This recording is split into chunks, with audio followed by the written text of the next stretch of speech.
किशनगढ़ बास के मेवात क्षेत्र के बाघोड़ा गांव में एक विशाल किसान महापंचायत भारतीय किसान यूनियन चढ़ूनी के नेतृत्व में आयोजित की गई। इस किसान महापंचायत के मुख्य अतिथि भूतपूर्व राज्यपाल सत्यपाल मलिक थे, जबकि अध्यक्षता भारतीय किसान यूनियन के राष्ट्रीय अध्यक्ष गुरमान सिंह चढ़ूनी ने की। इस किसान महापंचायत में अलवर जिले के सभी किसान नेताओं ने भाग लिया, जिसमें मुख्य तौर पर किसान वर्ग की पीड़ा को जनसमूह के हृदय पटल पर उकेरने का काम सभी वक्ताओं ने किया।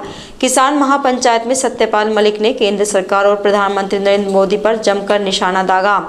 उन्होंने पुलवामा से लेकर अग्निवीर योजना और काले कृषि कानून पर केंद्र सरकार को घेरा। इसी के साथ ही उन्होंने जन समुदाय से अपील कर कहा कि केंद्र सरकार सरकारी संस्थानों को अपने अधीन कर विपक्ष को खत्म करने का प्रयास कर रही है, इसलिए आम मतदाता को केंद्र सरकार के खिलाफ खड़े होकर इनके किसी भी विनाशकारी षड्यंत्र को कामयाब नहीं होने देना है। उन्होंने कहा कि आपके डर से दिल्ली के बादशाहों के दरवाजे 6:30 बजे के बाद बंद हो जाते हैं कि कहीं मेवात के लोग आकर लूट लेंगे, लेकिन ये कोई लुटेरे नहीं है। आप अपनी इस बगावत की मशाल को जलाए रखिए, देश आपके साथ है और साथ रहेगा।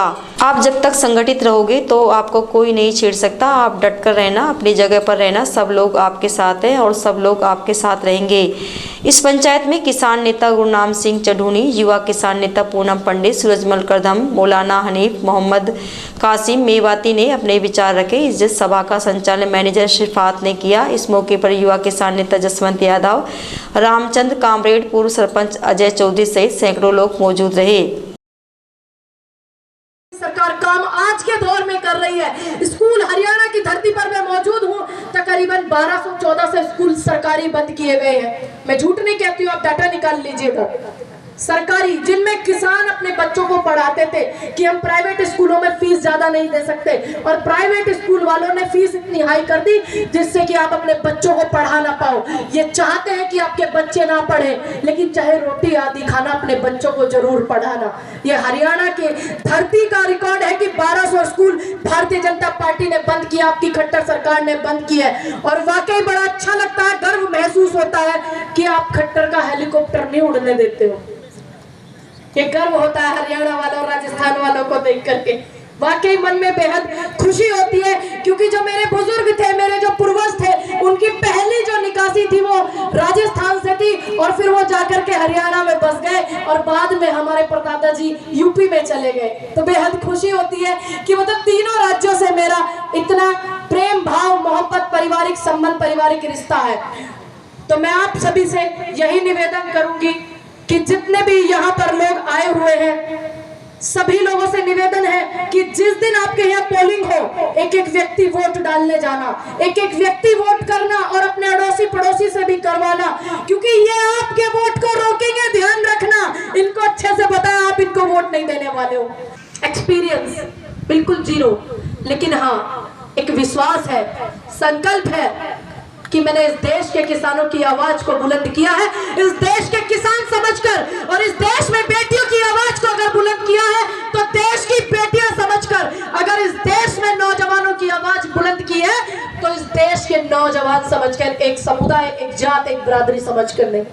क्योंकि जब जब इतना बड़ा मंच इस देश में लगता है तो वो मंच किसानों का होता है, इस देश का मंच होता है, एक किसी व्यक्ति विशेष या एक धर्म, एक समुदाय का नहीं होता। और जीत ही आपकी तभी होगी क्योंकि किसान आंदोलन में इस देश का तानाशाह राजा झुका था, क्योंकि झुकाने वाला देश का किसान था। एक बरादरी, एक समाज, एक धर्म नहीं था, देश का किसान था, इसलिए वो तानाशाह भी झुका था। और घिघी बांध के बोल रहा था टीवी पर 8:30 बजे कि मुझे माफ कर दो, मुझसे भूल हो गई, मुझसे कोई कमी रह गई। हाँ कमी रह गई, आपने देश के किसानों के लिए कीले गड़वाई, देश की बेटियों को अपने शासित राज्य में नंगा घुमाया, देश के युवाओं पर मुकदमे लगाकर जेल भेजा, देश के बड़े बड़े पत्रकारों को आपने ईडी सीबीआई भेजी, देश में एक्टिविस्टों को आपने मुकदमे लगा करके जेल भेजा। हाँ कमी एक रह गई है कि सिर्फ आपने जनता को दिखा करके जनता की खाल नहीं खींची है,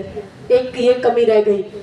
और बिल्कुल शौक से अगर अपना शौक पूरा ये करना है तो कर लेना, लेकिन ध्यान रखना जब आप जनता की खाल को उतारेंगे ना, उस जूते को, उसी जूते को जनता इनके सर पर एक दिन मारेगी, ये मेरा मानना है। अपने भाइयों के त्योहार का भी ध्यान रखें। मैं बहुत लंबी स्पीच न करके यही मैं निवेदन करूंगा कि ये ऐसा खित्ता है देश में कि जिसमें 6 बजे के बाद दिल्ली के बादशाहों के दरवाजे आपके डर से बंद हो जाते थे। वो घबरा के बंद कर लेते थे दरवाजे कि मेवात के लोग आ जाएंगे और हमको लूट लेंगे। ये कोई लुटेरे नहीं थे, लेकिन बागी लोग थे। तो आप अपनी इस बगावत की मशाल को जलाए रखिए। देश आपके साथ है और साथ रहेगा। मैं बहुत लंबी चौड़ी तकरीर करने के स्थिति में नहीं हूँ, चूँकि मेरे पैरों में बहुत दिक्कत है और मैं किसी तरह एम्बुलेंस में एम्बुलेंस भी मुझे मिली नहीं, मुझे जयपुर से मंगाना पड़ी। एक दोस्त ने मंगाई, उसने लेट के यहाँ तक आया। तो मैं जल्दी उसको छोड़ूंगा, इसलिए जल्दी यहाँ अपना काम खत्म करता हूँ।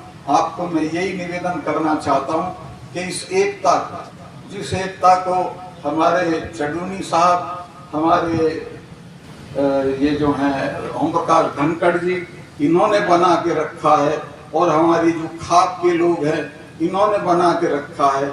इस एकता को बनाए रखिए और इसको कायम रखिए। दूसरे एक और निवेदन करूं कि जब आप इकट्ठा रहोगे तो आपको कोई नहीं छेड़ सकता, कोई आपका नुकसान नहीं कर सकता, कोई आपको पीछे नहीं कर सकता। आप डटे रहना, अपनी जगह पे रहना।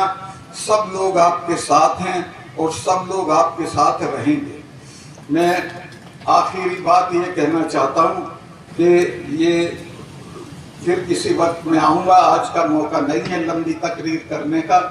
आज तो मैं इतना ही कहूँगा कि आप किसान यूनियन और किसानों के संगठनों के साथ रहें और मिल के लड़ें, तो आपको कोई नहीं हरा सकता। कुछ आंकड़े आपके सामने रखूंगा। अभी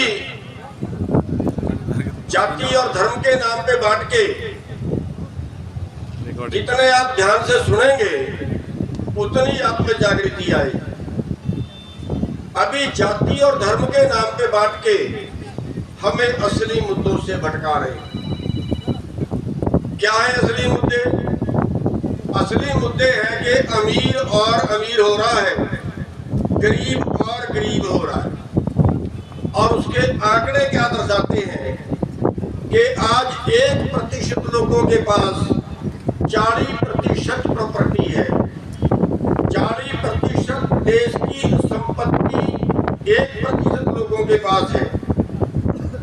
दूसरा आंकड़ा यह है कि आज 9 लोगों के पास, केवल 9 लोगों के पास 50 करोड़ लोगों के बराबर संपत्ति है। और तीसरा आंकड़ा ये है कि आज महान भारत के अंदर 23 करोड़ लोग ऐसे हो गए हैं जिनको केवल एक वक्त की रोटी मिलती है। आज हमारे 45% बच्चे कुपोषित हैं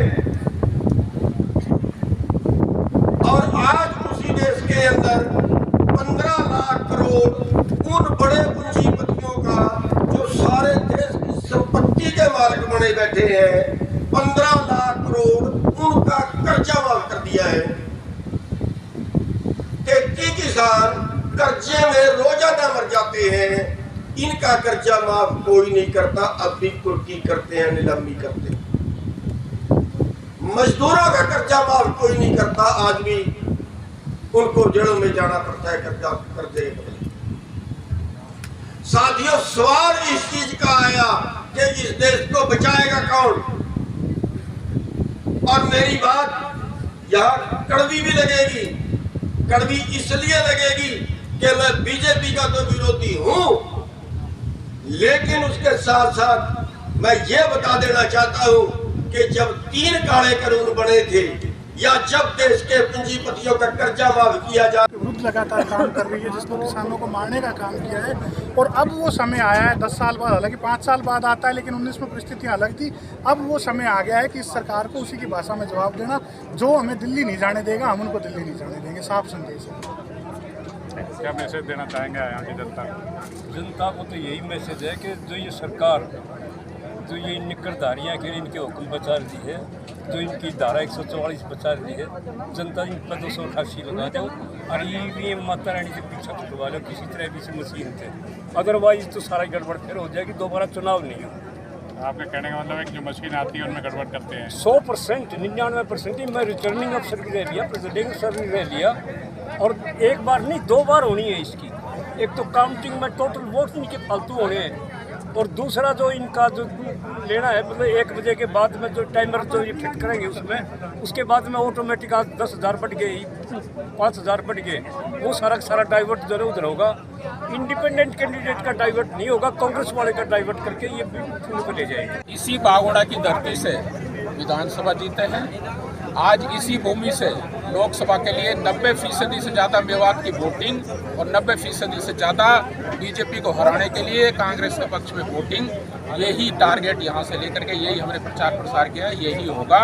और उसी को रोकने के लिए बीजेपी ने कल जुबेर जी पर हमला किया था।